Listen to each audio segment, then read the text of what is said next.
सहज ही अपनी ओर हम चले वतन की ओर।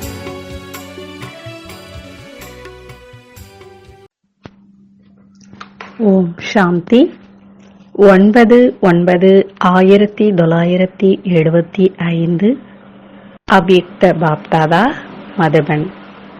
வாணியின் தலைப்பு இகழ்ச்சியை புகழ்ச்சி என்று புரிந்து கொண்டு இரக்க மனம் உடையவர் ஆகுங்கள்.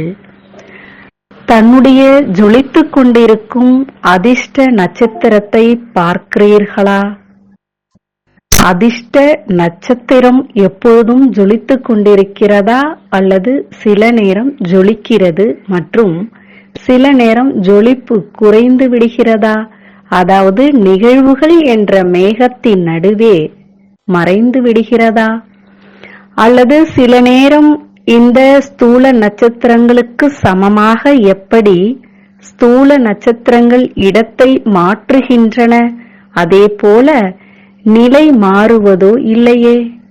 அல்லது அதிர்ஷ்டத்தின் ரேகை இப்பொழுது ஏறும் கலை மற்றும் அடுத்த நேரம் நிற்கும் கலை அல்லது இறங்கும் கலை அந்த மாதிரி மாறவே இல்லையே? ஏனென்றால் சங்கம யுகத்தில் அதிர்ஷ்ட ரேகையை மாற்றக்கூடிய தந்தை நேர் எதிரில் தன் பங்கை செய்து கொண்டு இருக்கிறார். அந்த மாதிரி அதிர்ஷ்டத்தை உருவாக்கும் தந்தையின் நேரடி குழந்தைகள் அவர்களுடைய அதிர்ஷ்டம் உயர்ந்ததாகவும் மற்றும் அழியாததாகவும் இருக்க வேண்டும். அந்த மாதிரி அதிர்ஷ்டத்தை வேறு எந்த ஆத்மாவும் உருவாக்க முடியாது.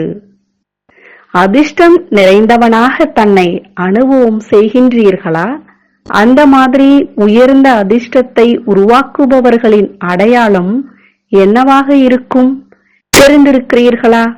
அந்த மாதிரி அதிர்ஷ்டம் நிறைந்தவர் ஒவ்வொரு எண்ணத்தில், ஒவ்வொரு வார்த்தையில், காரியத்தில் தந்தையை பின்பற்றி நடப்பவராக இருப்பார். எண்ணம் கூட தந்தைக்கு சமமாக உலக நன்மையின் சேவைக்காக இருக்கும். ஒவ்வொரு வார்த்தையில் பணிவு மற்றும் மேன்மை, மேலும் அந்த அளவு மகா நிலை இருக்கும். நினைவு சொரூபத்தில் ஒரு பக்கம் எல்லைக்கு அப்பாற்பட்ட எஜமான தன்மை, இன்னொரு பக்கம் உலகின் சேவாதாரி ஆத்மா என்று இருக்கும். ஒரு பக்கம் அதிகார தன்மையின் போதை, இன்னொரு பக்கம் அனைவருக்கும் மரியாதை கொடுப்பவர். ஒவ்வொரு ஆத்மாவிற்காக தந்தைக்கு சமமாக வள்ளல் மற்றும் வரமளிப்பவர். அவர் எதிரியாக இருந்தாலும் இந்த ஜென்மத்தின் கணக்கு வழக்கை முடிப்பதற்கான காரணமானவராக இருக்கும் ஆத்மாவாக இருந்தாலும் அந்த மாதிரி உயர்ந்த நிலையிலிருந்து கீழே இறங்குவதற்கு காரணமாயிருக்கும் ஆத்மாக்களுக்கும், சம்ஸ்காரங்களின் மோதல் செய்யும் ஆத்மாக்களுக்கும், வெறுப்புணர்வு கொள்ளும் ஆத்மாக்களுக்கும், அனைத்து ஆத்மாக்களுக்காக வள்ளல் மற்றும் வரமளிப்பவராகி துச்சமாக உதறி தள்ளுபவர்களுக்கும் நன்மை செய்யும் ஆத்மா என்று அனுபவம் செய்யட்டும். நிந்தனையின் வார்த்தைகள் மற்றும் அவமரியாதையின் வார்த்தைகள் கூட மகிமை மற்றும் புகழ் பாடுவதற்கு தகுதியானதாக அனுபவமாகட்டும். மேலும் நிந்தனை மகிமையாக அனுபவமாகட்டும்.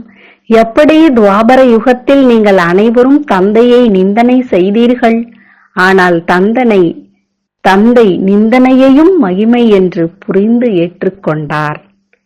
மேலும் நிந்தனையின் பிரதிபலனாக பக்தியின் பலன் ஞானம் கொடுத்தாய் என்றே, வெறுப்பு அல்ல.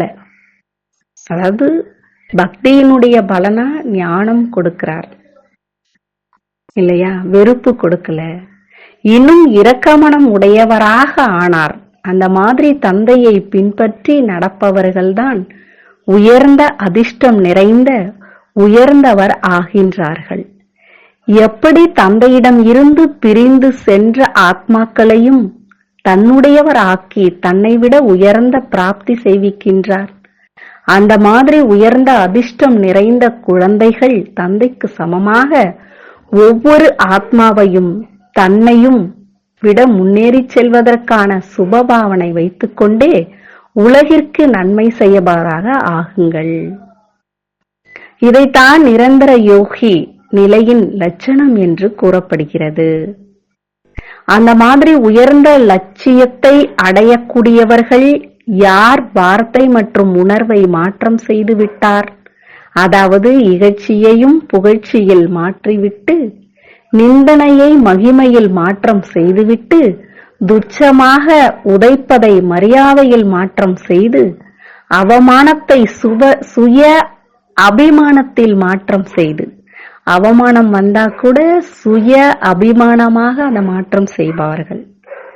மற்றும் அபகாரத்தை உபகாரத்தில் மாற்றம் செய்து மாயாவின் தடைகளை, அதாவது தந்தையின் நினைவில் மூழ்கியிருக்கும் சாதனமாக புரிந்து மாற்றிவிட்டட்டும்.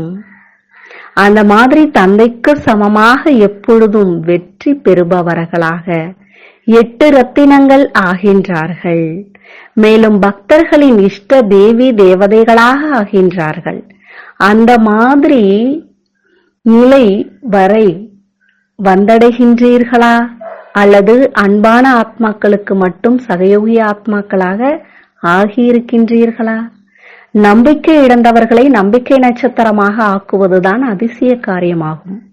அந்த மாதிரி அதிசயம் காண்பிப்பவர்களாக ஆகியிருக்கின்றீர்களா, அல்லது தந்தையின் அதிசய காரியத்தை மட்டும் பார்த்து மகிழ்ச்சி அடைபவர்களாக இருக்கின்றீர்களா?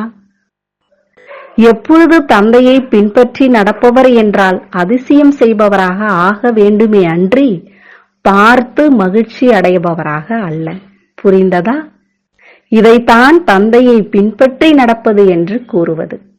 எப்படி நேரமோ அப்படி அடியெடுத்து வைக்க வேண்டும். எப்பொழுது இது கடைசி நேரம் என்று புரிந்து கொண்டீர்களோ அதே போல தன்னுடைய நிலையையும் கடைசி சம்பூர்ண நிலை என்று புரிந்து கொள்கின்றீர்களா? நேரம் கடைசி மற்றும் முயற்சியின் வேகம் நிலை இடைப்பட்டதாக இருக்கிறது என்றால் முடிவு என்னவாகும்? சொர்க்கத்தின், அதாவது சுகத்தின் பிராப்தி இடைப்பட்ட முயற்சி செய்பவர்களுக்கு சத்யுகத்தின் இடைப்பட்ட காலத்தில் பிராப்தியாகும். அந்த மாதிரி லட்சியம் கொண்டிருக்கவில்லை இல்லையா? லட்சியம் முதல் ஜென்மத்தில் வருவதற்கானதாக இருக்கிறது என்றால் லட்சணமும் முதல் தரமானதாக வேண்டும். நேரத்திற்கு ஏற்றபடி மற்றும் லட்சியத்திற்கு ஏற்றபடி முயற்சி செய்வதை சோதனை செய்யுங்கள். நல்லது. அந்த மாதிரி தந்தைக்கு சமமாக அனைவரின் மரியாதைக்குரிய தந்தையின் ஆஸ்தியின் அதிகாரி ஒவ்வொரு எண்ணம் மற்றும் ஒவ்வொரு அடியில் தந்தையை பின்பற்றி நடக்கக்கூடிய உயர்ந்த அதிர்ஷ்டத்தை உருவாக்கக்கூடிய அதிர்ஷ்ட நட்சத்திரங்களுக்கு நிரந்தரமாக தந்தையின் நினைவு மற்றும் சேவையில் இருக்கக்கூடிய எப்பொழுதும் வெற்றி அடையும் குழந்தைகளுக்கு பாப்தாதாவின் அன்பு நினைவுகள் மற்றும் நமஸ்காரம். பயனுள்ளதாக ஆக்குங்கள் மற்றும் வெற்றி சொரூபமாக ஆகுங்கள். எப்படி பிரம்மா பாபா நிச்சயத்தின் ஆதாரத்தில், ஆன்மீக போதையின் ஆதாரத்தில் நிச்சயம் நடக்கும் என்ற ஞானம் உடையவராகி ஒரு நொடியில் அனைத்தையும் பயனுள்ளதாக ஆக்கிவிட்டார். தனக்காக வைத்துக் கொள்ளவில்லை, சேவையில் பயனுள்ளதாக ஆக்கினார். இதனுடைய வெளிப்படை நிரூபணமாக கடைசி நாள் வரை உடல் மூலமாக, கடிதங்கள் மூலமாக சேவை செய்தார். வாய் மூலமாக மகா வாக்கியங்களை உச்சரித்தார். கடைசி நாளில் கூட நேரம், எண்ணம், உடலை பயனுள்ளதாக ஆக்கினார். அப்படி பயனுள்ளதாக ஆக்குவதின் அர்த்தமே சிரேஷ்டத்தின், அதாவது உயர்ந்த பக்கம் ஈடுபடுத்துவது. அந்த மாதிரி யார் பயனுள்ளதாக ஆக்குகிறார்களோ அவர்களுக்கு வெற்றி இயல்பாகவே கிடைக்கிறது. வெற்றி அடைவதற்கான விசேஷ ஆதாரம் ஒவ்வொரு வினாடி, ஒவ்வொரு மூச்சு, ஒவ்வொரு எண்ணம், சொல், செயல், உறவு, நெருக்கம் எதிலேயும் வெற்றி அனுபவம் செய்ய விரும்புகிறீர்கள் என்றால் தனக்காகவோ அல்லது மற்றவர்களுக்காகவோ பயனுள்ளதாக ஆக்கிக் கொண்டே இருங்கள். வீணாகி போய்விட அனுமதிக்காதீர்கள். பின்பு இயல்பாகவே வெற்றியின் குஷியின் அனுபவம் செய்து கொண்டே இருப்பீர்கள். ஏனென்றால் பயனுள்ளதாக ஆக்குவது என்றால் தற்சமயத்திற்காக வெற்றி அடைபவராக ஆவது மற்றும் எதிர்காலத்திற்காக சேமிப்பது. பாபா அடுத்ததா சொல்றாங்க, இந்த பிராமண வாழ்க்கையில் என்ன ஃபாலோ பண்ணணும் அப்படின்னு சொல்லியிருக்கிறாங்க. முதல் பாயிண்ட், யார் நேரத்தை பயனுள்ளதாக ஆக்குகிறார்களோ அவர் நேரத்தை பயனுள்ளதாக ஆக்கியதின் பலன் சொரூபமாக ராஜ்ய பாக்கியத்தின் முழு காலத்திலும் ராஜ்ய அதிகாரி ஆகிறார்கள். இரண்டாவது பாயிண்ட், யார் மூச்சை பயனுள்ளதாக ஆக்குகிறார்களோ அவர் அநேக பிறவிகளுக்கு எப்பொழுதும் ஆரோக்கியமாக இருக்கின்றார்கள். ஒருபொழுதும் மூச்சு நிற்காது, இதயம் நின்று போகாது. மூன்றாவது பாயிண்ட், யார் ஞான பொக்கிஷத்தை பயனுள்ளதாக ஆக்குகிறார்களோ அவர் அந்த மாதிரி அறிவாளி ஆகிவிடுகிறார். அதனால் எதிர்காலத்தில் அநேக மந்திரிகளின் அறிவுரைகளை கேட்க வேண்டியது இல்லை. அவரே அறிவு நிறைந்தவராகி ராஜ்யத்தை நடத்துவார். நான்காவது பாயிண்ட், யார் அனைத்து சக்திகளின் பொக்கிஷத்தை பயனுள்ளதாக ஆக்குகிறாரோ, அதாவது அவற்றை காரியத்தில் ஈடுபடுத்துகிறாரோ அவர் அனைத்து சக்திகள் நிரம்பியவர் ஆகிவிடுகிறார். அவருடைய எதிர்கால ராஜ்யத்தில் எந்த சக்தியின் குறையும் இருப்பது இல்லை. அனைத்து சக்திகளும் இயல்பாகவே குறைவில்லாத, இடைவிடாத, தடையற்ற காரியத்தின் வெற்றியை அனுபவம் செய்விக்கும். ஐந்தாவது பாயிண்ட், யார் அனைத்து குணங்களின் பொக்கிஷத்தை பயனுள்ளதாக ஆக்குகிறாரோ அவர் அந்த மாதிரி குணம் நிறைந்தவர் ஆகிவிடுகிறார். அவருக்கு இந்த கடைசி நேரத்தில் கூட அவருடைய ஜட சிலைகளின் மகிமையாக அனைத்து குணங்கள் நிரம்பிய தேவதையின் ரூபத்தில் இருக்கும். ஆறாவது பாயிண்ட், யார் சூழ செல்வத்தின் பொக்கிஷத்தை பயனுள்ளதாக ஆக்குகிறாரோ அவர் 21 ஜென்மங்களுக்காக அனைத்து செல்வங்கள் நிரம்பியவர் ஆகிவிடுகிறார். எனவே பயனுள்ளதாக ஆக்குங்கள், வெற்றி அடைபவர் ஆகுங்கள். ஏழாவது பாயிண்ட், எப்பொழுதும் வெற்றி அடைபவராக ஆவதற்கான வழி ஒரே பலம் மற்றும் ஒரே ஒருவர் மேல் உள்ள நம்பிக்கை. நிச்சயம் எப்பொழுதுமே கவலையற்றவராக ஆக்குகிறது. மேலும் கவலையற்ற நிலை உள்ளவர் என்ன காரியம் செய்தாலும் அதில் வெற்றி அவசியம் இருக்கும். எப்படி பிரம்மா பாபா உறுதியான எண்ணத்தினால் ஒவ்வொரு காரியத்திலும் வெற்றியை அடைந்தார், உறுதித்தன்மை வெற்றியின் ஆதாரமாக ஆனது. அந்த மாதிரி தந்தையை பின்பற்றி நடங்கள்.